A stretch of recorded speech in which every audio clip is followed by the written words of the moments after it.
दोस्तों नमस्कार, मैं प्रभाकर आज आप लोगों के बीच में एक विशेष मुद्दे एक विशेष बात पर अपनी बात रखने के लिए आया हूं।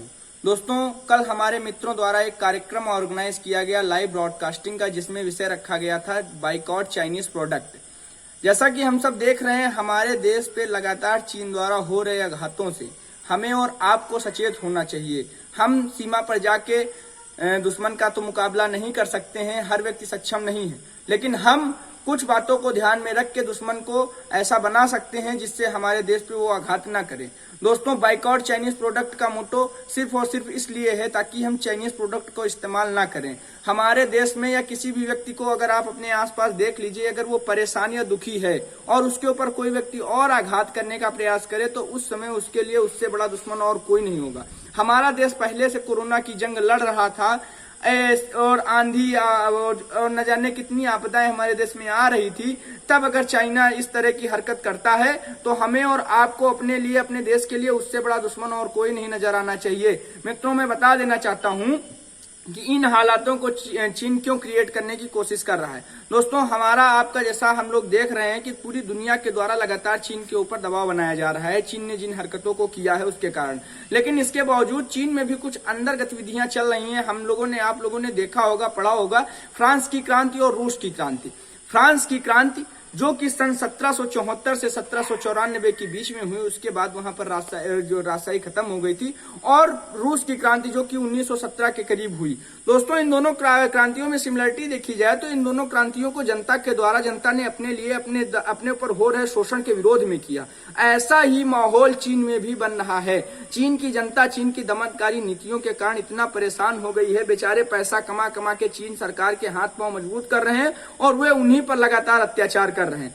तो वो अपनी जनता के ध्यान भटकाने के लिए लगातार अपने पड़ोसियों पे हमला कर रहे हैं, उसमें भारत भी है। लेकिन हम अपने देश के साथ किसी भी समझौते को स्वीकार नहीं करेंगे। हमें और आपको, हम सब समझदार हैं, हम अपने देश का 5,000 करोड़ हर साल जो चीन हमारे देश से कमा के ले जाता है उसे हमें रोकना होगा।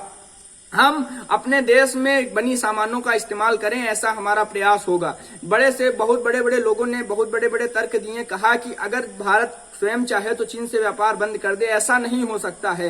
चीन के साथ कई देशों के साथ अच्छे संबंध हैं, हमें उन देशों के साथ संबंध बना के चलने हैं। दोस्तों अगर हम किसी देश के साथ व्यापार बंद करते हैं तो इससे वैश्विक स्तर पर प्रभाव पड़ता है।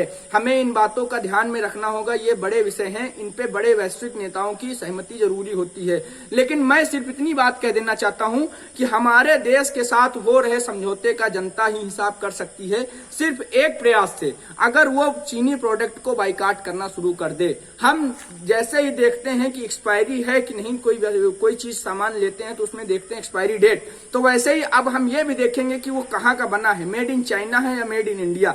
अगर हम ऐसा प्रयास करने लगे तो हो सकता है हमारे देश के साथ हो रहे इस तरह के किसी भी तरह के अत्याचार को या समझौते को हम लोग रोक सकें। हम इस तरह की किसी भी हरकत को हमारा देश नजरअंदाज या हम लोग नजरअंदाज नहीं करेंगे। हमने कुछ बातें, कुछ पंक्तियां आप लोगों के बीच में रख देना चाहता हूं। हमारे देश की स्थिति क्या थी? ऐसा नहीं था मेरा देश। हमारे देश को सोने की चिड़िया कहा जाता था, हमारे देश को विश्वगुरु कहा जाता था। तब बात रख देना चाहता हूं कि भारत को सोने की चिड़िया यूं ही ना कहते होंगे। सोने की चिड़िया कहते थे तो कुछ ना कुछ कारण होगा कि भारत को सोने की चिड़िया यूं ही ना कहते होंगे। दुनिया में सिरमौर धरा का यूं ही ना कहते होंगे, यूं ही ना कहते होंगे। भारत को विश्व गुरु ये सब यूं ही ना कहते होंगे। भारत को अंत शुरू ये सब यूं ही ना हिंदी दुनिया के मस्तक की बिंदी होगी। बहुत से मित्र लगातार सोशल मीडिया, हमें पर्सनल भी बहुत से मित्रों की चैटिंग कभी हो जाती है तो देखते हैं कि इंग्लिश में बात करना ये हमारे देश की संस्कृति नहीं है। हमारे देश की हिंदी को दुनिया की मस्तक की बिंदी कहा जाता था कि यूं ही ना हिंदी को दुनिया के मस्तक की बिंदी कहते होंगे। आर्यभट्ट के शून्य से ही इस दुनिया की गिनती होगी। बच्चों, आर्यभट्ट के शून्य से ही इस दुनिया की गिनती होगी। जब ये सब था तो हम इन सबसे पीछे क्यों हैं? जब ये सब था तो इन सबसे पीछे कैसे हैं? दुनिया की सिरमौर धरा इन सबसे पीछे कैसे है? इन प्रश्नों का उत्तर भारत का बच्चा खुद है। इन प्रश्नों का उत्तर भारत का हर वो बच्चा है जो चाइनीज खिलौनों का इस्तेमाल कर रहा है। इन प्रश्नों का उत्तर भारत का बच्चा खुद है।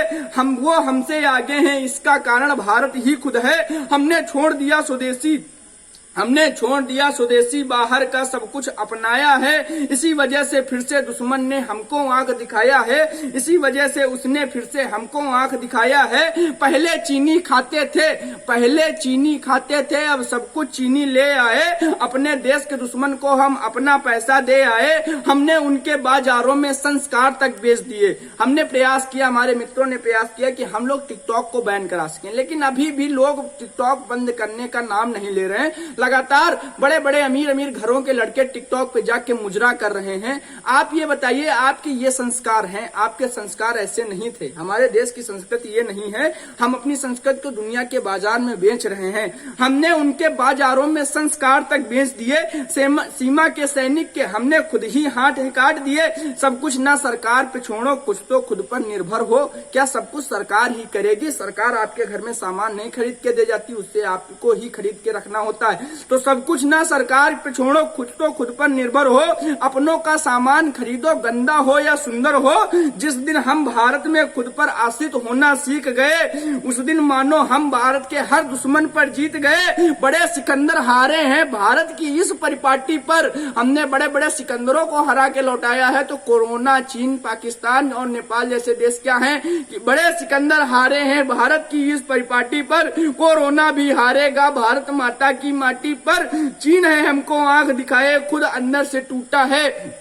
एक बात याद रख लीजिएगा, जो व्यक्ति जिसके अंदर बौखलाहट ज्यादा होती है, वो व्यक्ति अंदर से टूटा होता है। और चीन की स्थिति बिल्कुल वही है। चीन इस समय बिल्कुल अंदर से टूट चुका है, इसीलिए बौखला रहा है कि चीन न हमको आंख दिखाए, खुद अंदर से टूटा है। झूठ है उसका सबसे आगे, वो ही सबसे झूठा है। दुनिया में उसका झूठ पूरी तरह उजागर हो चुका है। जैसा कि सब लोग देख रहे हैं, लगातार चाइनीज वायरस, चीनी वायरस, जो इस वायरस के कारण, कोरोना वायरस के कारण पूरी दुनिया आहत है। हमारे देश में भी लगातार मरीजों की संख्या बढ़ रही है। हमारे क्षेत्र, हमारे पास, हमारे गांव तक धीरे धीरे करीब आता चला जा रहा है कोरोना वायरस। तो इन सभी कारणों का कारण सिर्फ वही चीन है। और उसके बावजूद वो हमको अगर धमकी घुड़की दिखाए, तो ये हमारा और आपका नागरिक होने का कर्तव्य है कि हम उसके किसी भी प्रोडक्ट का इस्तेमाल ना करें। इन्हीं सब बातों के साथ एक विशेष अपील, बाइकॉट चाइनीज प्रोडक्ट। धन्यवाद। जय हिंद, जय भारत, भारत माता की जय।